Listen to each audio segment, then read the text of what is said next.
Selamat pagi, selamat siang, selamat malam kepada Sobat Komponas. Kita ketemu lagi dalam Komponas Channel. Ya, kali ini kita mendapat tamu yang sangat luar biasa dan istimewa. Kebetulan tahun ini tepat tahun ke-78 Sekolah Tinggi Ilmu Kepolisian Republik Polri berulang tahun. Jadi tahun ini ada Dies Natalis ke-78 untuk STK.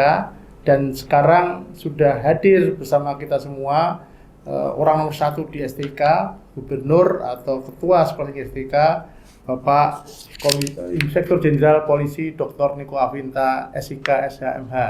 Ya, selamat pagi. Pagi, ya. Awayu, Prowayu, luar biasa nih. Ya. Terima kasih nih sudah menyempatkan hadir nih. Terima kasih juga. Memakai baju dinas dari mana ini? ini? Habis upacara tadi Ya. kita ke Taman Kalibata, Taman Kepala Kalibata. Kami mengunjungi makam-makam pendahulu kami yang utama yaitu Profesor Djoko Sutomo, karena beliau lah bisa berdiri STK. Kemudian Bapak Kapolri Pak Warudin juga berdiri STK, Pak Faru. Kemudian juga mantan Kapolri Pak Dibyo, kemudian juga Pak Kunarto dan seterusnya bersama-sama dengan para PJ Guru. Luar biasa nih Iya. Pak Ibu. Beliau ini menjabat di STK sejak tanggal 16 April 2023. Jadi sudah 2 kali dia ya? Sudah 2 kali dia. Iya. Kerasa kelihatannya nih. Kerasa, harus kerasa. Kita nikmati. Iya.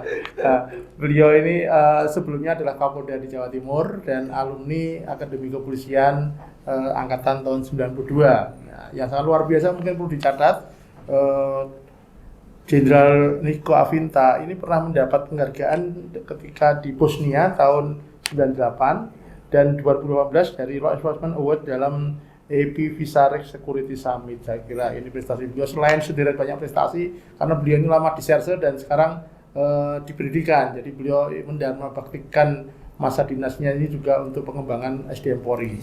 Terima kasih Pak Niko atas kehadirannya di tengah kesibukan Bapak. Kalau boleh tahu ini Dies ke-78 ini apa yang mau dipamerkan ke publik? Ya, terima kasih Pak Wi. Pemirsa sekalian, kami di STK ini mempunyai 15 program yang mendasari hasil keputusan Dewan Pendidikan dan Latihan yang dipimpin oleh Bapak Kapolri yang waktu itu memimpin Bapak Kapolri. Jadi setiap program yang ada di Nedilat mengikuti apa yang diinginkan oleh Mabes Polri. Sedangkan Mabes Polri sendiri mempunyai roadmap sampai tahun 2045 untuk mewujudkan Indonesia Emas. Salah satu faktor yang paling penting adalah pengembangan sumber daya manusia dan teknologi. Nah, itu diakomodir pada sidang Wadiklat di November 2023. Di 15 program tersebut ada antara lain yaitu program kelima, program kampus kekinian, kemudian kampus berisi tempat personil favorit dan berprestasi, penyetaraan lulusan S2 dan S3 dan LPDP dengan Sesmimen dan Sespimti.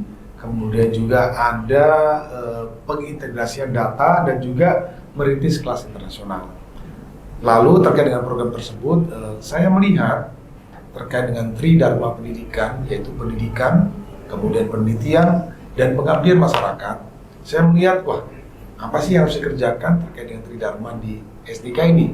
Karena saya mempunyai S1, S2, dan S3.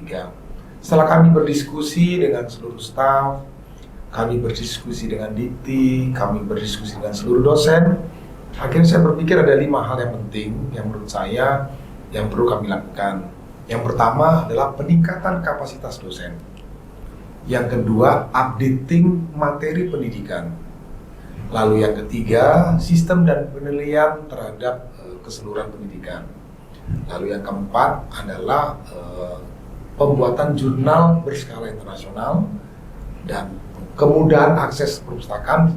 Yang paling penting nomor 5, apa sih yang paling penting kalau kita mendidik siswa-siswa dari kepolisian ini? Yang paling penting nomor 5 adalah kemampuan menyelesaikan persoalan. Jadi luar biasa. Jadi memang itu salah satu tugas Polri ya, Polri ini kan sekarang menjadi keranjang sampah ya. Semua masalah dengan polisi dan Dr. Niko, Jenderal Niko benar-benar intens untuk mendidik para mahasiswa ini. Ada berapa mahasiswa sekarang? Sekarang ini untuk yang S1 kita jumlah untuk angkatan 81 ada 180. kemudian angkatan 82 ada 307. Jadi banyak luar ya. biasa. Iya, iya, iya. Kemudian untuk S2 kita sekarang ini ada di 22 dan S3 ada 12. Dan sudah pasti kalau sekolah di STK perwira semua ya. Sudah pasti Ya, perwira ya. semua. Ini saya kira kelebihannya STK itu ya. Tapi saya dengar belum lama ini Jenderal Niko berangkat ke Korea dengan para mahasiswa. Ya. Apakah itu salah satu program ini STK Go Internasional?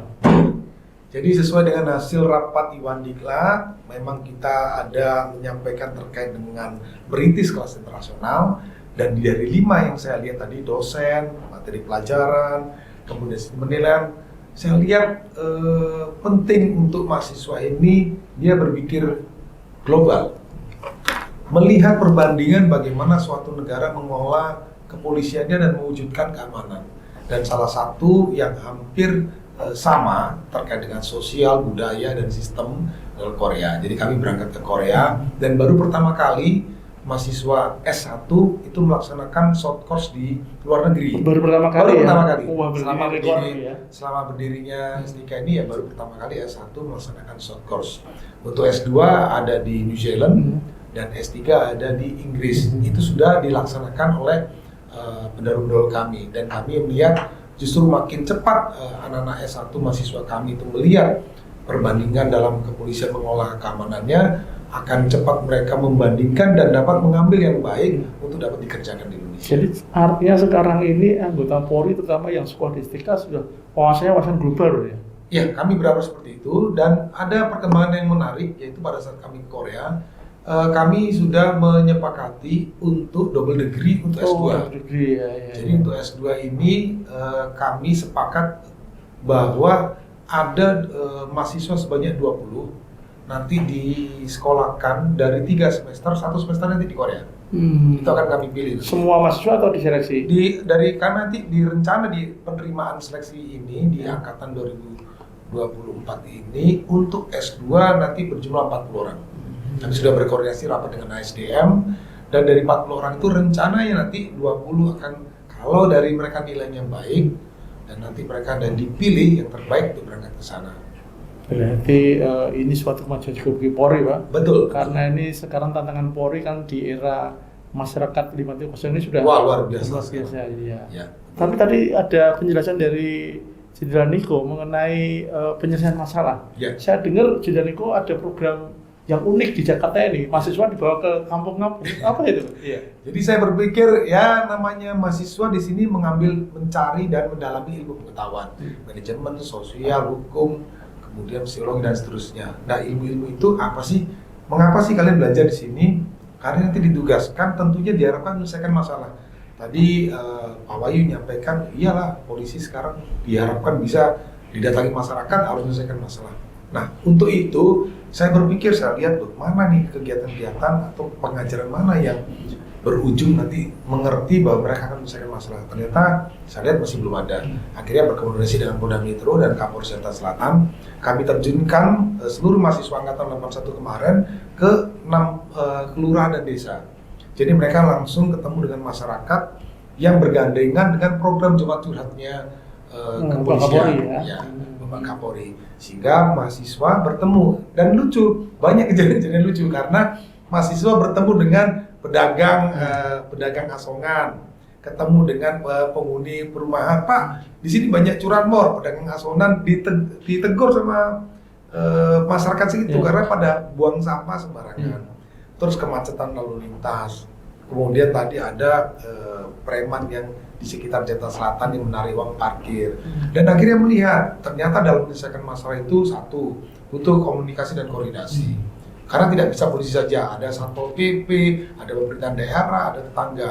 Oh, curanmor, mereka melihat, oh ternyata di perumahan itu tidak ada one gate system. Di sini mereka dapat ilmu pengetahuan bahwa dalam meningkatkan keamanan itu ada beberapa faktor. Misalkan kesadaran masyarakat mengunci rumahnya, CCTV misalnya rumah, itu sistem dalam ada satpam yang menjaga, ada dibuat karena pintunya banyak, jalannya banyak, memberi peluang kepada pelaku, jadi dibuatkan banking sistem. Kemudian itu tadi yang jualan ternyata mereka ngambil listrik, buang sampah sembarangan, masyarakat komplain Satpol PP, ternyata Satpol PP petugasnya ngambilnya jam 6, sedangkan jam 6 masyarakat sudah bergerak. Jadi akhirnya di situ, nah ini loh, kalian butuh belajar ilmu manajemen, belajar ilmu fisiologi. Jadi nggak hanya sekedar teori, tapi ya, juga fakta di lapangan ya. Nanti mereka mengerti, oh berarti saya harus belajar nih bagaimana cara membuat operasi kepolisian untuk mengatasi curanmor secara mandiri. Itu ada ilmunya di sini belajar. Jadi nyambung. Kenapa sih saya belajar di sini untuk ini? Gitu. Dan masyarakat dengan diskusi ini lalu ada solusi yang benar-benar paten langsung diberikan, langsung mahasiswa ke perumahannya, langsung ke Satpol PP yang ngadakan rapat, langsung kasih solusi. Nah inilah dari 5 tadi saya kira penting kita sebagai guru dosen memberikan ilmu dan mahasiswa juga ngerti kenapa mereka belajar itu. Nanti prakteknya langsung bisa diterapkan.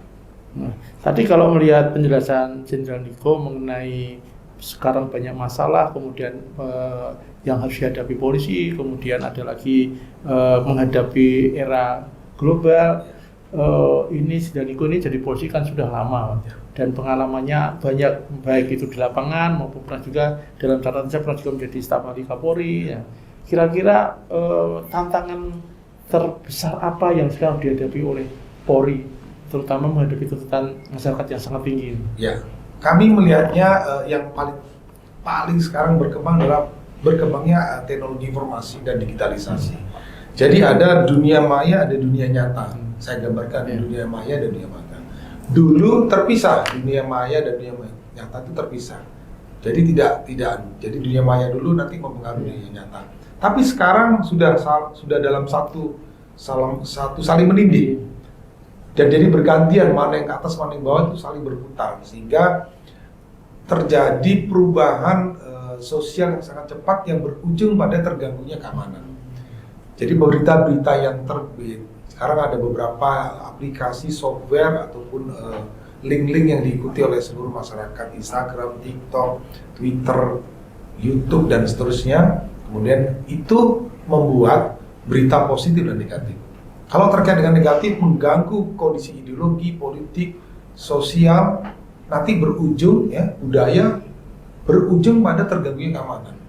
Polisi di dalam mengantisipasi perubahan itu, maka kegiatan kita sekarang yaitu yang terlihat adalah patroli, pencegahannya preventifnya patroli. Patroli yang dulu sekarang di lapangan berubah menjadi patroli siber. Kemudian patroli siber akhirnya harus membuat sistem yang terkoneksi dengan antara polisi dengan Kominfo. Harus menggandeng komponen-komponen yang bisa membantu polisi di dalam mewujudkan keamanan. Nah, strategi yang ke depan adalah crime prevention, pencegahan kejahatan. Lalu dengan jargon ataupun tema pendidikan pelatihan Polri yang melayani untuk Polri yang presisi. Jadi Pak Kapolri sudah tepat dalam membuat tema di dalam Polri itu yaitu presisi. Prediktifnya itu terkait dengan masalah perkembangan dunia maya. Sehingga secara sistem sarana prasarana kita mengedepankan bagaimana mengintegrasikan sistem dan peralatan kita bisa mengantisipasi dan mendeteksi terkait dengan informasi yang berkembang di dunia maya, sehingga jangan sampai itu menjadi terganggu keamanan kita di dunia nyata. Kedua, polisi melakukan teori kerjasama melakukan komunikasi dan koordinasi serta kolaborasi dengan semua stakeholder yang dapat digandeng oleh Polri, sehingga kita dapat melakukan kebijakan crime prevention untuk mengantisipasi perubahannya situasi terkait dengan perkembangan era digital ini. Lalu yang ketiga menurut saya adalah pengembangan kapasitas SDM. Nah itu yang kami siapkan di sini sehingga nanti anggota kami terkait dengan perubahan-perubahan itu bisa mengikuti dan menyelesaikan dengan baik. Ini semua oleh mahasiswa juga diteliti juga di sini ya? Dan kami di angkatan 82 ini kami juga buat podcast. Oh, jadi agar publik juga lebih ini ya. Kami juga buat podcast karena itulah salah satu bentuk dalam kami mengantisipasi perkembangan era digitalisasi. Jadi membuat podcast sehingga nanti didiskusikan. Semua yang terjadi juga diupload juga. Karena memang di dunia maya yang positif negatif juga selalu saling memberikan informasi kita juga harus memberikan informasi yang baik kepada masyarakat. ini sesuatu yang sangat luar biasa dan bagi publik sangat sangat penting. Tetapi kan publik juga harus tahu. Tadi saya mencatat penjelasan dari Jenderal Niko ada mengenai pengembangan jurnal, karena ini kan kaitannya dengan publikasi penelitian. Memang ada upaya agar jurnal di STIK itu semakin berkembang nih. Ya. Jadi tadi ada 5 hal yang penting yang kami lihat, yang kami diskusikan dengan seluruh staf, dengan seluruh dosen. 1, pengembangan kapasitas dosen. Sebelum saya nanti beranjak ke situ. Jadi kami berpikir kalau dosen ini kemampuannya berkembang, maka bagaimana caranya? Mereka nanti melaksanakan short course. Jadi kami rencanakan short course ke beberapa kampus-kampus, baik di dalam negeri maupun luar negeri.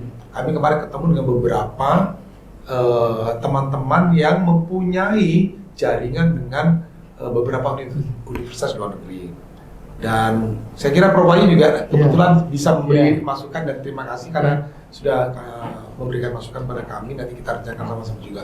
Yang kedua, kalau mereka sudah ke luar negeri, berarti updating terhadap materi pelajarannya itu kan penting. Lalu yang ketiga, sistem penilaian itu penting karena mereka nanti kan setelah sekolah nanti ditempatkan, diminta sama Mabes Polri. Lalu yang keempat terkait dengan pengembangan jurnal. Kemarin kami melaksanakan perjanjian kerjasama dengan Universitas Bina Nusantara karena BINUS ini sudah standarnya internasional. Mereka hampir menerbitkan jurnal 17-an per bulan dan memang ada reviewernya dan yang sudah diakui. Dan kami tentunya juga melihat wah ini bagus nih. Ternyata setelah kami komunikasikan dan dari BINUS juga merespon sangat baik. Kemarin Ibu Rektor, Ibu Nelly dengan kami menandatangani PKS. Itu ada beberapa materinya ya terkait dengan materi penulisan jurnal, terus kemarin siapa jadi reviewernya, pemuatan jurnalnya di mana saja, sehingga diharapkan nanti bisa menuju Sinta 2. Ini yang kami kembangkan dan tentunya akses ini bisa dilakukan oleh seluruh mahasiswa. Wah, biasa dan ini suatu kerja keras Pak. Baru 2 tahun sudah banyak dilakukan ya. Kemudian ini kan tahun ini tepat 78 tahun ketika ada Dies ya. Apa yang mungkin bisa disampaikan ke publik, kegiatan apa saja? Karena biasanya kan Dies selalu dilakukan bersamaan dengan wisuda. Ya, ini di wisuda sekarang ini ada beberapa hal yang ingin saya sampaikan. Yang pertama yaitu pemberian penghargaan kepada dosen. Jadi saya melihat dosen ini harus diberi penghargaan.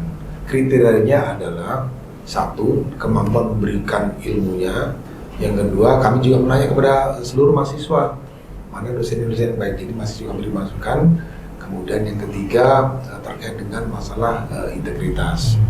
Lalu yang kedua, mahasiswa berdasarkan keputusan aturan yang ada normatif adalah di nilai 3, yaitu masalah nilai kepribadian terkait dengan kegiatan dilakukan. Lalu yang kedua terkait dengan nilai jasmani. Lalu yang ketiga adalah intelektual dengan komposisi 70, 20 dan 10. Namun saya sudah menyampaikan kepada seluruh mahasiswa, kalian sukses nanti tidak ditentukan hanya dengan kepintaran. Jadi saya menggugah seluruh mahasiswa, ingat, kalian sukses tidak hanya ditentukan kepintaran, tetapi ada nilai-nilai integritas yang akan dilihat. Sehingga di angkatan 81 ini nanti ada pemilihan mana mahasiswa yang tertambah, yang jujur, yang rajin, yang loyal, yang taat beribadah. Karena nanti di lapangan pada saat dinas ternyata ada orang yang pintar tapi tidak loyal. Ada yang misalkan orang yang pintar tapi cepat menolak apa yang dia loyal ya. Ada juga yang sangat jujur. Karena di organisasi Polri dibutuhkan orang-orang yang sesuai dengan tempatnya.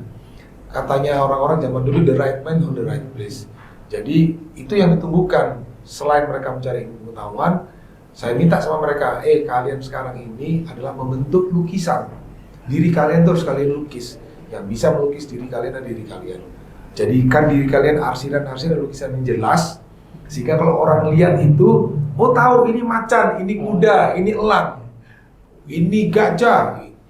ini kuda yang diajak kerja pasti nggak pernah nolak, ini kerbau buat lurus terus, ini orang gambar orang panen mampu bersosialisasi dengan baik. Jadi hal-hal seperti itu juga saya sampaikan. Lalu yang ketiga, mungkin dalam disnatalis ini juga selain pemilihan itu tentunya nanti kami menampilkan beberapa kegiatan seperti pembangunan. Kami sekarang ada sarpras kami kan di Tribrata yang menurut saya dulu masih kurang representatif, sekarang sudah bagus. Dan sekarang kelas sudah smart class semua ya? Ya, sekarang sudah smart class semua, terus kelas yang besar juga sudah ada 10 kelas dan akan tambah 10 kelas lagi nanti ini.